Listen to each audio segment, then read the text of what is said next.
Yun mga boss, may dumating na naman sa ating motor. MIUI 125, hila-hila ng kapwa niya rider. So pakinggan nyo yung tunog ng makina kung bakit hila-hila itong motor na ito. Ayan pistulang traktora. Alam nyo yung pang-araro sa bukid. Ayan yung tunog ng kanyang motor. So mahaba na ang history ng motor na ito. Ayaw ko na lang ikwento. Pakita ko na lang sa inyo yung mga parts na sira. Ayan rocker arm pin. Grabe na yung ukab. Black piston, syempre. Automatic yan. Natuyuan to ng langis Nagtataka ako dito sa piston kung bakit ganyan yung kalmot. No?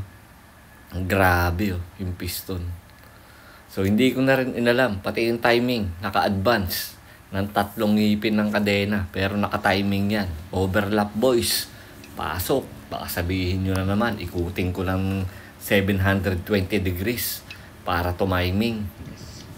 Awit sa inyo, mga bossing. Ayun yung exhaust. Rocker arm pin. Yung rocker arm niya, okay na okay pa. Walang diferensya. Pati yung pin. Pero pagdating sa rocker arm ng intake, eto na. Pokpo ka na ang mangyayari dyan. Sobrang higpit kasi nga gas-gas. May kamot talaga, malalim. So, kailangan natin itong palitan. Obligado. Ayan fast forward tayo. Pakita ko sa inyo mga bossing ngayon. Ukab na ukab. Ukit na ukit. Overlap boys. Baka naman, pasok kayo mga bossing ngayon. Tingnan nyo yung rocker arm ng intake. Kung gaano kalakas magsayaw. Yung roller bearing niya. Ayan extra pa yung tsinelas mag-focus lang. Ayan, ganyan siya kalaki yung play. So alam niyo na kung ano yung mga papalitan. Ang masama pa dito, eto mga bossing, kagugulat nyo. Hindi na to yung valve spring kahit baliktad, no? Pwede naman talagang baliktarin yan, pero mas maganda ibalik natin sa tamang setting. Kung paano natin binaklas original yung valve spring. Kung saan marami yung kulot, doon nyo siya ilagay sa ilalim. Yan halos baliktad talaga. Baliktad talaga as in parehas. Ang pangit pa dito mga bossing. Eto, yung sunod kong sasabihin sa inyo. Ayan pinalitan ng replacement na barbula ng intake, which is magnetic type. Ano ba yung magnetic type na barbula? Yun yung mga metal, no? Hindi talaga yun ang ginagamit, no? Pagka yung mga metal, yung mga DB type yan. Tapos eto yung exhaust, may valve seal. Yung intake wala siyang valve seal mga boss.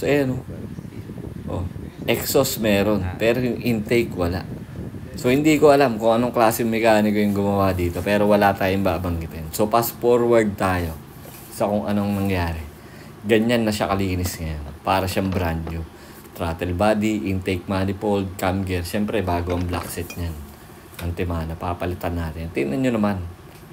Antimano, pati cylinder head kung gaano kalinis. So, ganyan kami kalinis gumawa dito sa shop. Hindi ko naman sinasabi na ako ang gumawa niyan. Hindi ko sinasabi na ako naglinis. Lahat ng credit mapupunta kay Bien dahil si Bien ang gumawa niyan. Siya lahat, pati yung nag-diagnose, no? Halos lahat siya ang gumawa nito. Gaya nga ng aking sinabi, pampinali lang po yung role ko dito sa shop, no? Kasi marunong na nga si Bien, no? Siya rin nakakita ng mga issue, no? Halos siya talaga yung gumawa ng buong motor na ito. Tingnan nyo naman mga boss, kung gaano kalinis yan, no? Disregard na lang natin yung mga brand new. Pati yung mga barbula niya, no? Hindi po yan bago. Lighten na lang po yan. Nilighten sa torno. Ayan. So, kinakasa na.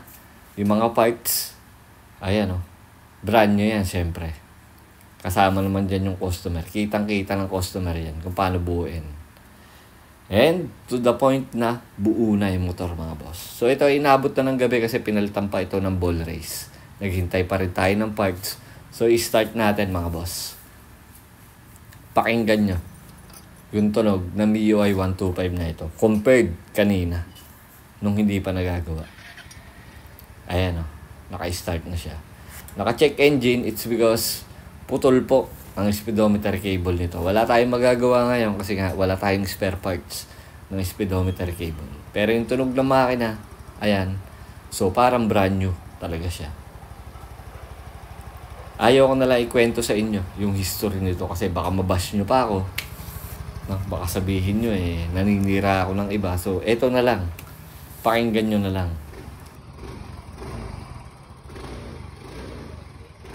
So yun lang for today's video mga boss. Ride safe po. At maraming salamat po sa araw-araw na nagtitiwala at nagre-recommenda sa aming shop. Maraming salamat po ulit.